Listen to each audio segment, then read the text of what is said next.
आप सभी का गीता ज्ञान चैनल में स्वागत है। अगर आप चैनल पे पहली बार आ रहे हैं तो चैनल को सब्सक्राइब करें और उसके बगल में जो बेल आइकन है उसे क्लिक करें नोटिफिकेशन के लिए।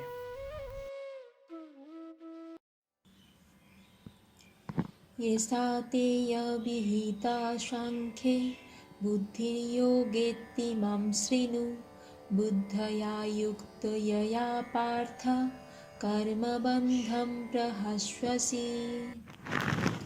जहाँ मैंने वैश्लेषिक अध्ययन द्वारा इस ज्ञान का वर्णन किया है, अब निष्काम भाव से कर्म करना बता रहा हूँ, उसे सुनो। हे पृथापुत्र, तुम यदि ऐसे ज्ञान से कर्म करोगे तो तुम कर्म के बंधन से अपने को मुक्त कर सकते हो। वैदिक कोश निरुक्ति के अनुसार सांख्य का अर्थ है विस्तार से वस्तुओं का वर्णन करने वाला, तथा सांख्य उस दर्शन के लिए प्रयुक्त मिलता है जो आत्मा की वास्तविक प्रकृति का वर्णन करता है।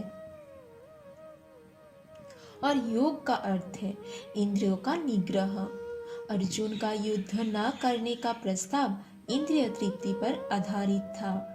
वह अपने प्रधान कर्तव्य को भुलाकर युद्ध से दूर रहना चाहता था, क्योंकि उसने यह सोचा कि धृतराष्ट्र के पुत्र अर्थात अपने बंधु बांधवों को परास्त करके राज्य भोग करने की अपेक्षा अपने संबंधियों तथा सज्जनों को ना मारकर वह अधिक सुखी रहेगा।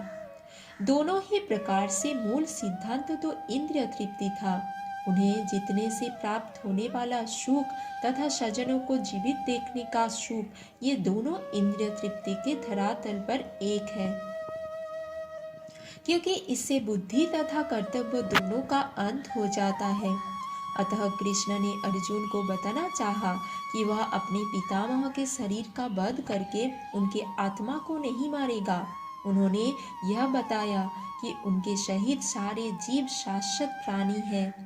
वह भूतकाल में प्राणी थे, वर्तमान में भी प्राणी रूप में है और भविष्य में भी प्राणी बने रहेंगे, क्योंकि हम सब शाश्वत आत्मा हैं।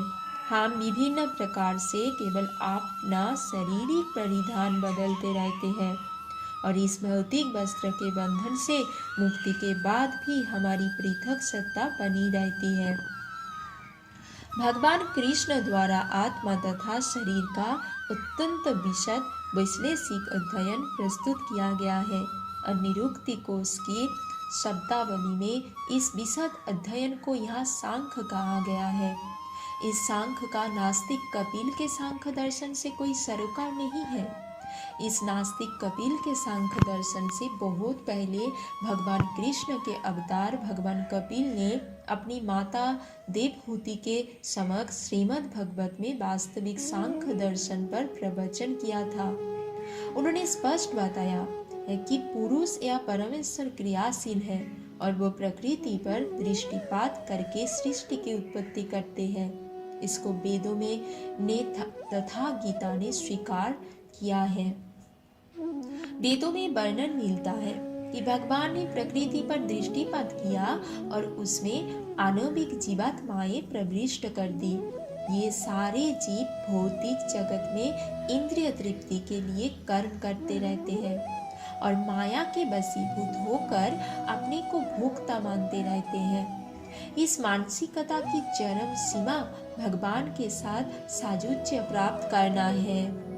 यह माया अथवा इंद्रिय तृप्ति जन्य मोह का अंतिम पास है और अनेकानेक जन्मों तक इस तरह इंद्रिय तृप्ति करते हुए कोई महात्मा भगवान कृष्ण यानी वासुदेव की शरण में जाता है, जिससे परम सत्य की खोज पूरी होती है। अर्जुन ने कृष्ण की शरण ग्रहण करके पहले ही उन्हें गुरु रूप में स्वीकार कर लिया है।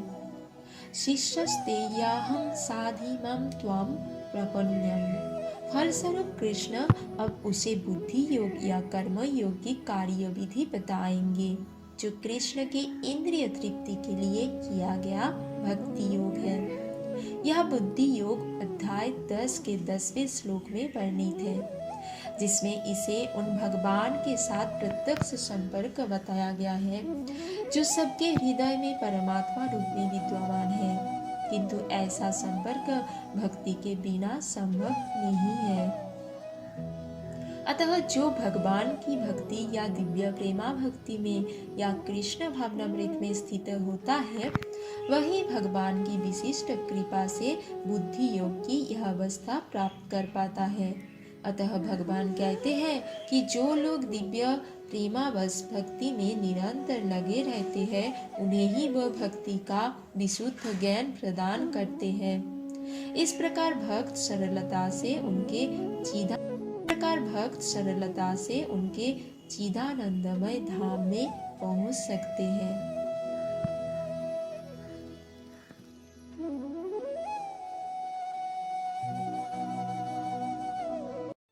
अगर आप सबको वीडियो पसंद आया है तो वीडियो को लाइक करें, चैनल को सब्सक्राइब करें और भी वीडियोस देखने के लिए।